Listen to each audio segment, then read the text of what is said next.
Hello everybody, welcome back to the channel. So in today's video, I do want to speak about the match between Barcelona and Las Palmas. Barcelona were able to defeat Las Palmas 2-1 with a goal coming from Ferran Torres and another goal coming from Gundogan. And let me make one thing very clear. I think that in this year and in this second half of the season, Xavi is really being much more strict in the way that he does view his players. Like for example, Lewandowski for the first time was subbed off in a game, mainly because he wasn't really doing anything in the match. And that's why Xavi Hernandez said, Lewandowski is coming off and I'm going to be placing Joao Felix to go into his position. We also saw Joao Felix, the player who was subbed in for Lewandowski. He did not start in this match. Usually we see Joao Felix on the left wing position, but tonight we saw Ferran Torres in his position. So I feel like Xavi Hernandez is starting to say, hey look, I don't care if your name is big, I don't care who you are. If you are not doing well, if I don't see you doing what you're supposed to be doing, you're going to be out and you're going to be replaced. And until you tell me why you deserve to either be in the starting 11 or to play full 90 minutes, you're going to continue to be replaced. And that is what we did see in this match against Las Palmas. Xavi Hernandez was much more unforgiving, and that is something that I do like coming from the coach. Now, not everything was all positives coming from Xavi. There were some things that I did not like. Like for example, in the first 45 minutes, it was a game that pissed off so many people because yet again, we see these players just giving out 60% of what they could do. And I'm like, really? You're really going to come out like this to start off the year and play as if like this is like some sort of friendly? Once again, we saw many players be out of focus, out of tune. They were not in rhythm. They looked like they were not interested in playing in this game. And that is again very disrespectful because we want Barcelona to kick things off from the very first minute and to put the game away as soon as possible. But because Barcelona were not on their A game, we saw Barcelona concede first. And I'm like, wow, like it only took about 15 to 20 minutes or 12 minutes for Barcelona to concede. And the way that Las Palmas scored against Barcelona was just, again, embarrassing. I don't know how many times I have to like say this, right? It's just embarrassing. It's annoying. It's frustrating because this is not the football that Barcelona should be playing. Barcelona were never like this in the previous season. So I don't know what changed. I don't know where the focus went. We have a league to defend and sometimes these players don't look interested. So we saw Christensen come out of his position. He was supposed to be much more forward alongside with Araujo and the other defenders, but because he was much more behind compared to the other center backs of Barcelona, it allowed for one of the forwards from Las Palmas to be onside and receive the ball and score the goal against us. And so we're like, okay, we're making the same defensive errors, but what if Barcelona are attacking better? And so as the game went by in the first 45 minutes, Barcelona were once again not showing that they were capable enough to take advantage of their opportunities. We saw Rafinha make multiple runs, defend well, attack well. There was a lot of energy coming from Rafinha, but there was little to almost nothing in terms of the connection between Lewandowski and Ferran Torres, or Lewandowski and Rafinha, or Lewandowski and Frankie de Jong. We saw Ferran Torres and Rafinha give out a lot of energy. I'm not trying to take anything away from those two players, but the end product was missing once again. And that is why we ended in those first 45 minutes with 0 shots on target. And there was a chance for Barcelona to score the 1-1 before the 45 minutes in the first half when Sergio Roberto received the ball and he was on a 1v1 versus the goalkeeper, but then he decided to try and look for a pass to Lewandowski. That should have never been done. Sergio Roberto should have put that away. And I was confident at that time that Sergio Roberto was take advantage of that opportunity because we saw him score 2 goals in the previous La Liga game. But in this game, everything changed. He did not show his goal scoring form and he put himself in positions to score goals, but we did not see that tonight. And so there were multiple things that went wrong, and especially in the first 45 minutes, maybe I would even say 10 to 15 minutes of the second half. And one of the game plans that Barcelona were trying to do was to beat the offside trap that Las Palmas were doing. We had like about 10 to 12 offsides in this game, mainly because we were making so many long balls that led towards either Sergio Roberto receiving the ball, Lewandowski trying to receive the ball, or Ferran Torres trying to receive the ball. Many long balls were being distributed by either Koundé or Araujo or Alejandro Balde, but it did not work because of the amount of offsides. And sometimes when one of the players from the front line of Barcelona did receive the ball and they were about to do something, the goalkeeper of Las Palmas was always there just in time to receive the ball first. So I'm like, this game plan of Barcelona, it is not working. And there were a few times that Barcelona found opportunities for Ferran Torres or Rafinha to get the ball and make those crosses into the box, but sometimes those crosses were not accurate. And sometimes Lewandowski had to tell the players like, hey, you should have done this, you should have passed it there. And I'm like, I don't really like this whole thing that Lewandowski is doing and saying to the players, right? He's constantly always saying, oh, you should have passed it here, oh, you should have passed it there, you should have put it on the ground, you should have put it in the air, or you should have passed it faster or passed it slower. And I'm like, dude, like you're saying this so many times and to so many players, do you not once just think that maybe you're the problem? I said this on X, aka Twitter. I said, don't you just think that maybe Lewandowski himself, right, you, the player, is the problem? Because the amount of times you have to tell the players to pass it this way,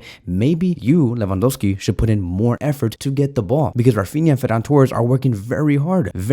Those were like like some of the things that we saw in the first 45 minutes that led towards Barcelona having a horrible performance. And because of that, I have always said, when you show weakness, and especially with Barcelona, when Barcelona shows weakness and you also concede a goal, the opposition is going to be gaining confidence. And that is why Las Palmas were almost scoring 2 to 3 goals in the first half. They saw the opportunities and we were not dominant. So we go on to the second half and I'm like, okay, things have to change. And we did. It took a while. It took about 5 to 10 minutes for Barcelona to get into the groove, but we saw it. We saw Barcelona play with much more momentum, much more rhythm. We saw faster movements. The game plan did change and we did not see as many long balls as we did in the first 45 minutes. What we actually did was for one of the midfielders or interiors to receive the ball and then look for any passes down the flanks, either on the right side or on the left side. And Barcelona were killer in things like that. That is why players like Fermín Lopez flourished, because of the amount of balls he saw between the center backs or the full backs. We saw Gundogan, Frankie de Jong finding multiple through passes through either the center or through the flanks. And I'm like, okay, something is working, something is clicking. And the fact that the momentum has increased by a lot, I feel like Xavi Hernandez did tell the players, you need to wake up. Very similar to how we handled the game against Almeria, where Xavi Hernandez was screaming at the players saying, do you guys not care about winning La Liga again? Do you guys not want to win? Where is the motivation? Where is the focus? I can for sure tell that Xavi Hernandez did say this to the players in the halftime and during the break time. And you know what? I think that if Barcelona truly want to get better, they need to step away from this halftime talk that they receive from Xavi Hernandez. I think that Barcelona need to learn how to motivate themselves and to up their tempo themselves. Look at Girona, for example, the team that won against Atletico Madrid. When they conceded goals, they did not back down. They did not wait until halftime and wait for the coach to say something to them. Girona did not wait at all. They said, oh wait, we just conceded a goal. We need to come back. We need to score. This is not us. This is not what the coach told us to do before this match. We need to score. We need to play much better and we need to play with much more intensity. These players in Barcelona don't have that type of attitude yet. And yes, that attitude alone can dictate the difference between a winning team and a losing team, regardless of how much more quality you have in your squad. It does not matter. If your team has the correct attitude and focus and determination, you will get far. That is why Girona is in second place and Barcelona are below Girona. Barcelona need to show more character when they're losing. Barcelona do not show character at all when they're losing. And so thankfully to Xavi Hernandez, who spoke to the players in the second half, Barcelona finally stepped up. But again, we do not need to show that we need Xavi Hernandez to pick up our game. We need to show during the first 45 minutes, if we concede a goal, we can pick ourselves up. We need Ferran Torres to perform faster, Rafinha to perform faster, Gundogan, Frankie to create more, for Lewandowski to actually run for the ball. So Ferran Torres ended up scoring the goal on the 55th minute, making it 1-1. And from there, it was all Barcelona. It was a game for Barcelona to win. And you can just feel through the stadium that the fans were frustrated. They were quiet. They're like, there's no way that Barcelona are going to win this match because Las Palmas were losing control. And so like I've said, Xavi Hernandez was not forgiving. And he took Lewandowski out very early in the game. I think it was around the 70th minute. And we saw Vitor Roque come in eventually to join Joao Felix and Lamine Yamal. So we had a front three of Lamine Yamal, Joao Felix, and Vitor Roque. And in this match, Vitor Roque ended with 12 minutes played, 8 touches, 1 shot on target, 1 shot off target, and 2 big chances missed. Yes, we saw Vitor Roque miss a sitter. He was alone with the goalkeeper. All he had to do was focus in that moment and put the ball behind the net and make it 3-1. But he missed a sitter. He's only 18 years old. Yes, he is going to be making mistakes. It is his first game. I can tell that he was nervous, but I think that, all great players eventually come up.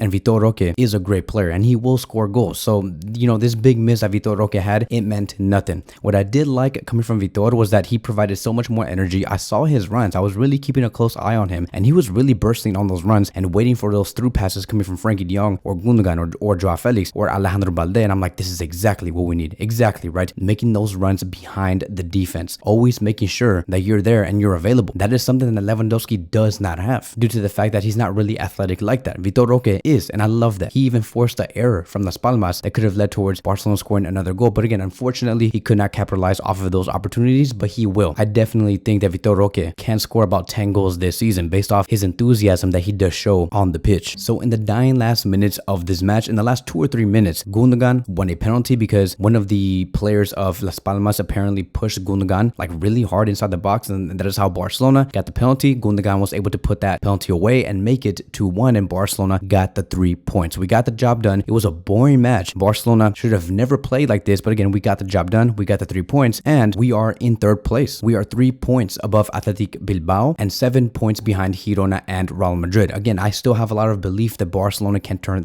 things around. We just have to come in with much more energy. That's literally all it takes. I still have faith in this club and that they can win La Liga. It's just going to be taking a lot from the players, and I think that they can do it. So our next 3 matches is not going to be all league matches. We're going to have one Copa del Rey match against Barbastro on January 7th, and then we're going to go into the next match against Osasuna for the Super Cup, and then we're going to be playing our next La Liga match, which will be against Real Betis, and Barcelona will be away. They will be playing on January 21st, which is going to be my birthday. I'll be turning 26 years old, so I'll definitely be paying attention to that match, and I'm definitely also going to be making a video on that day. So that is going to be wrapping up today's video. Thank you guys so much for watching, and I will see you guys in the next one.